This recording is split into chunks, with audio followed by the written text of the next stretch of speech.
Je pense que le fait d'intégrer la villa, c'était une décision qu'on a eu du mal à prendre, mais qui a été mûrement réfléchie. On a choisi d'intégrer ce programme-là parce que le projet, le concept nous plaisait plus que par désir de refaire une télé-réalité. On était dans une période assez compliquée, le cap des 3 ans, où la routine elle s'était installée, où j'avais pas mal de torts, elle en avait également. Enfin, je pensais qu'elle avait beaucoup de torts et moi pas assez. Enfin, bref, c'était une période assez sombre un petit peu de notre relation et c'est pour ça qu'on est parti à la villa en espérant trouver des réponses à nos questions. Je pense qu'on avait misé quand même beaucoup d'espoir sur Lucie. C'était un peu notre dernière chance, à savoir qu'il y avait incontestablement beaucoup d'amour, mais on n'était pas forcément heureux à deux. Donc du coup, apprendre à retrouver cette passion des débuts, ces papillons dans le ventre. C'est ça, ouais. Voilà, retrouver un petit peu cette étincelle. Ouais, cette étincelle. Quand on a décidé de partir à la villa, on a décidé de partir à fond. En fait. Donc bien sûr qu'on appréhendait les coachings, bien sûr qu'on appréhendait Lucie. Est-ce que c'était vraiment impactant ses propos ou si c'était que du blabla? Je sais pas, moi je me posais pas mal de questions.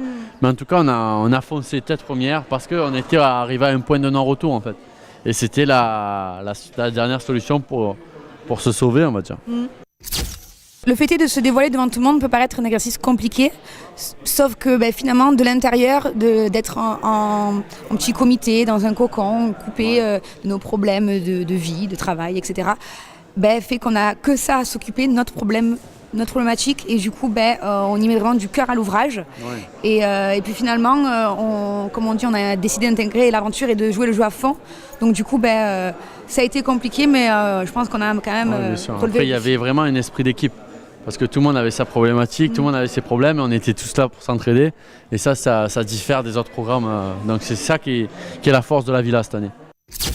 Notre arrivée s'est très bien passée, sachant qu'on connaissait déjà quelques têtes de l'aventure et que du coup on a été content de les retrouver et pouvoir redécouvrir même certaines personnes, avoir de réels coups de cœur aussi, amicaux. Et, en tout cas, le casting a été très bien. Ouais, c'était super. Vraiment, c'était super. Évidemment, il y a toujours quelques clashs. Il y a eu des accros avec des personnes qu'on apprécie beaucoup en plus, mais ça fait partie aussi d'une aventure. Il y a des hauts et des bas. Vivre en collectivité pendant X temps avec comme ça, là, c'est assez particulier, quoi. Vous connaissiez ça déjà? Oui, voilà. Ouais. Donc ça peut arriver. Après, c'est surtout comment réagir et comment passer à autre chose. C'est là que ça devient compliqué. Je pense qu'il y a eu des clashs et des clashs improbables surtout avec des personnes auxquelles on ne pensait pas se disputer. Exactement. Vraiment.